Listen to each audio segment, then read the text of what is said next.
Evangelho de Jesus Cristo, narrado por Mateus, capítulo 14, versículos 22 a 36. Logo em seguida, Jesus obrigou os discípulos a entrar na barca e ir na frente, para o outro lado do mar, enquanto ele despedia as multidões. Logo depois de despedir as multidões, Jesus subiu sozinho ao monte para rezar. Ao anoitecer, Jesus continuava aí sozinho. A barca, porém, já longe da terra, era batida pelas ondas, porque o vento era contrário. Entre as 3 e as 6 da madrugada, Jesus foi até os discípulos andando sobre o mar. Quando os discípulos o avistaram andando sobre o mar, ficaram apavorados e disseram: "É um fantasma!" E gritaram de medo. Jesus, porém, logo lhes disse: "Coragem, sou eu, não tenha medo." Então Pedro lhe disse: "Senhor, se és tu, manda-me ir ao teu encontro caminhando sobre a água." Jesus respondeu: "Venha." Pedro desceu da barca e começou a andar sobre a água em direção a Jesus. Mas ficou com medo quando sentiu o vento e, começando a afundar, gritou: "Senhor, salva-me." Jesus logo estendeu a mão, segurou Pedro e lhe disse: "Homem fraco na fé, por que você duvidou?" Então eles subiram na barca e o vento parou. Os que estavam na barca se ajoelharam diante de Jesus, dizendo: "De fato, tu és o Filho de Deus." Acabando de atravessar, desembarcaram em Genezaré. Os homens desse lugar, reconhecendo-o, espalharam a notícia por toda a região. Então levaram a Jesus todos os doentes e pediram para que pudesse ao menos tocar a barra da roupa dele. E todos os que tocaram ficaram curados. Esta é a palavra do Evangelho de Mateus. Iniciando hoje mais um encontro com o Evangelho de Jesus, quero saudar e cumprimentar a todos vocês, irmãos e irmãs queridas, que estão participando do nosso encontro.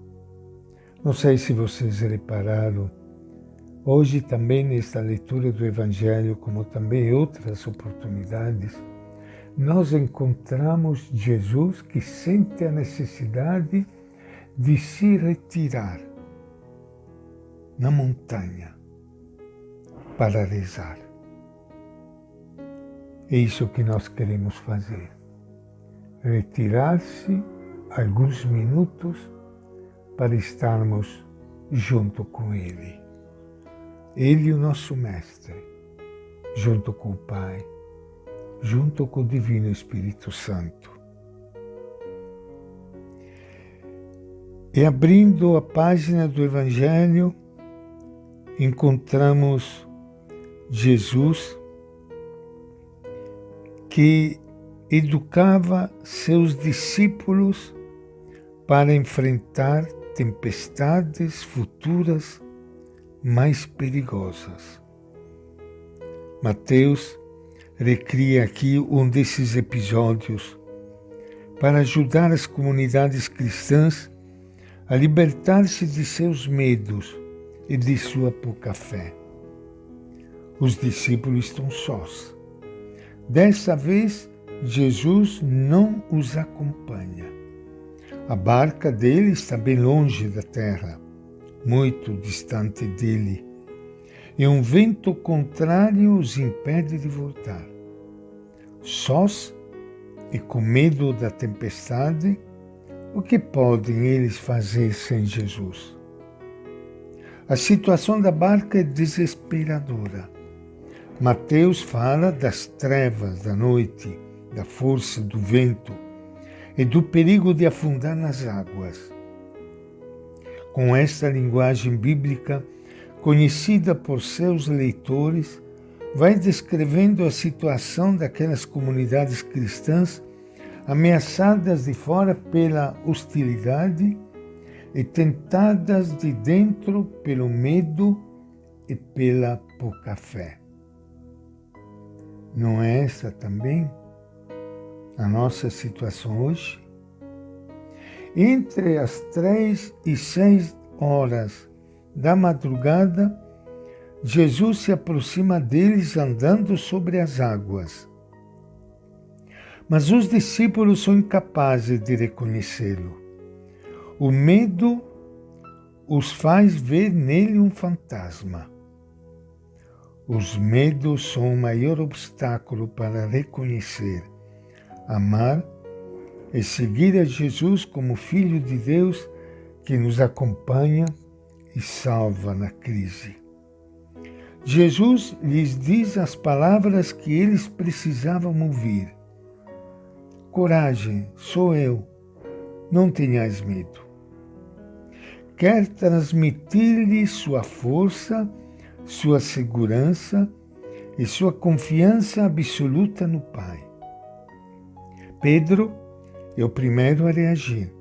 Seu modo de agir, como quase sempre, é modelo de entrega confiante e exemplo de medo e fraqueza. Caminha seguro sobre as águas, depois fica tomado de medo. Vai confiante até Jesus, depois esquece sua palavra. Sente a força do vento e começa a afundar.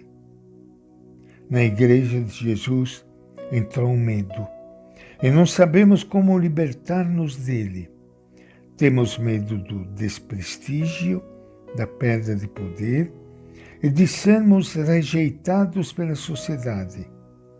Temos medo uns dos outros. A hierarquia endurece sua linguagem, os teólogos perdem a liberdade, os pastores preferem não correr risco, os fiéis olham o futuro com temor. No fundo desses medos, existe quase sempre medo de Jesus, pouca fé nele, resistência a seguir seus passos. Ele mesmo nos ajuda a descobri-lo. Que pouca fé! Por que duvidais tanto? E esta é a nossa reflexão de hoje, do Evangelho de Mateus.